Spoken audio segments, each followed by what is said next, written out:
आखिरी कॉल रात 2:13 का रहस्य पार्ट 3। अगर आज रात ठीक 2:13 बजे आपके फ़ोन पर अननोन कॉल आए तो भूलकर भी उसे मत उठाना, क्योंकि जिसने भी वो कॉल उठाई वो कभी पहले जैसा वापस नहीं आया। 2:13 वाली कॉल का असली सच। तहखाने में खड़ा अमन कांप रहा था।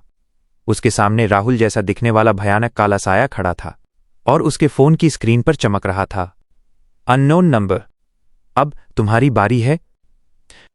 अमन ने डरते हुए कॉल उठाई। दूसरी तरफ से किसी बच्चे के रोने की आवाज आ रही थी। फिर अचानक एक फुसफुसाहट सुनाई दी, मुझे आजाद करो। अमन ने पूछा, कौन हो तुम? कुछ सेकंड की खामोशी के बाद आवाज आई, मैं पहला शिकार हूं। तभी तहखाने की दीवारें हिलने लगीं, जमीन कांपने लगी और अमन के सामने एक भयानक दृश्य उभर आया, जैसे कोई पुरानी फिल्म चल रही हो। उसे दिखाई दिया, लगभग 70 साल पहले इसी हवेली में एक तांत्रिक रहता था। उसका नाम था कालीनाथ। वो मौत के बाद भी अमर होना चाहता था।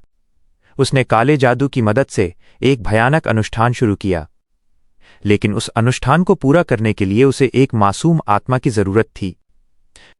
उसने गांव के एक छोटे बच्चे को अगवा कर लिया और इसी तहखाने में उसकी बलि दे दी, लेकिन अनुष्ठान गलत हो गया। जिस शक्ति को बुलाया गया था वो किसी इंसान या आत्मा से भी ज्यादा खतरनाक थी। एक अंधेरी सत्ता, एक ऐसा साया जो इंसानों के डर से ताकत हासिल करता था। उस दिन से वो साया इसी हवेली में कैद हो गया, लेकिन वो पूरी तरह बंद नहीं था। उसे बाहर आने का एक रास्ता मिल गया, फोन कॉल। हर कुछ साल बाद वो किसी एक इंसान को रात 2:13 कॉल करता। जो भी वो कॉल उठाता उसकी आत्मा धीरे धीरे उस साये के कब्जे में चली जाती। अमन सब समझ चुका था। राहुल भी उसी श्राप का शिकार हुआ था। तभी उसके सामने खड़ा काला साया हंसने लगा। उसकी आवाज पूरे तहखाने में गूंज रही थी, अब सच जान गए हो तो अब तुम भी यहीं रहोगे। अचानक चारों तरफ से सैकड़ों हाथ निकल आए, काली धुंध में बने हाथ जो अमन को पकड़ने लगे। अमन ने भागने की कोशिश की, लेकिन तभी उसके फोन पर एक और मैसेज आया, इस बार असली राहुल का। तहखाने की सबसे पुरानी दीवार तोड़ो, वहीं उसकी ताकत छिपी है। अमन ने तुरंत चारों तरफ देखा। एक कोने में बहुत पुरानी ईंटों की दीवार थी। उसने पास पड़ी लोहे की रॉड उठाई और पूरी ताकत से दीवार पर वार किया। धड़ाम, एक ईंट टूट गई। तुरंत पूरा तहखाना हिलने लगा। काला साया दर्द से चीख उठा। अमन ने दोबारा वार किया, फिर तीसरी बार, फिर चौथी बार। आखिर पूरी दीवार टूट गई और उसके पीछे जो था उसे देखकर अमन की सांस रुक गई। वो एक पुराना काला टेलीफोन था, सैकड़ों साल पुराना, जिसकी घंटी अपने आप बज रही थी। अमन समझ गया, यही उस श्राप का स्रोत था। काला साया पूरी ताकत से उसकी तरफ दौड़ा, लेकिन अमन ने बिना समय गंवाए लोहे की रॉड पूरी ताकत से उस टेलीफोन पर दे मारी। धड़ाम, फोन हजारों टुकड़ों में टूट गया। अगले ही पल ऐसी चीख गूंजी कि पूरा जंगल कांप उठा।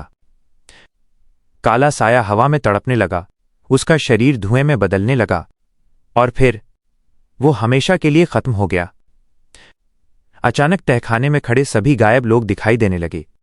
उनकी आंखें अब सामान्य थीं, चेहरों पर शांति थी। उनमें राहुल भी था। राहुल मुस्कुराया और बोला, धन्यवाद दोस्त, अब हम आजाद हैं। धीरे धीरे सभी आत्माएं रोशनी में बदल गईं और हवा में विलीन हो गईं। कुछ देर बाद हवेली ढह गई, जैसे वो कभी अस्तित्व में थी ही नहीं। अमन गांव लौट आया, सबको पूरी कहानी बताई, लेकिन किसी ने उसकी बात पर विश्वास नहीं किया। समय बीतता गया, साल गुजर गए और अमन ने सोचा कि अब सब खत्म हो चुका है। लेकिन एक रात जब वो अपने कमरे में सो रहा था, उसका फोन अचानक बजा। समय था 2:13 AM। अमन डरते हुए उठा। उसने स्क्रीन की तरफ देखा। स्क्रीन पर कोई नंबर नहीं था, सिर्फ एक शब्द लिखा था, अननोन। और उसी पल फोन अपने आप स्पीकर पर चला गया। दूसरी तरफ से एक मासूम बच्चे की आवाज आई, आपने सोचा था सब खत्म हो गया, मैं अभी भी यहां हूं। और फिर पूरे कमरे में वही पुरानी आवाज गूंजने लगी, खिड़की मत खोलना। लेकिन इस बार फोन के दूसरी तरफ कोई आत्मा नहीं थी, बल्कि खुद अमन की 10 साल बाद की आवाज थी, जिसने सिर्फ इतना कहा, अगर जिंदा रहना है तो 2:13 से पहले अपने ही घर से भाग जाओ। To be continued. पार्ट 4।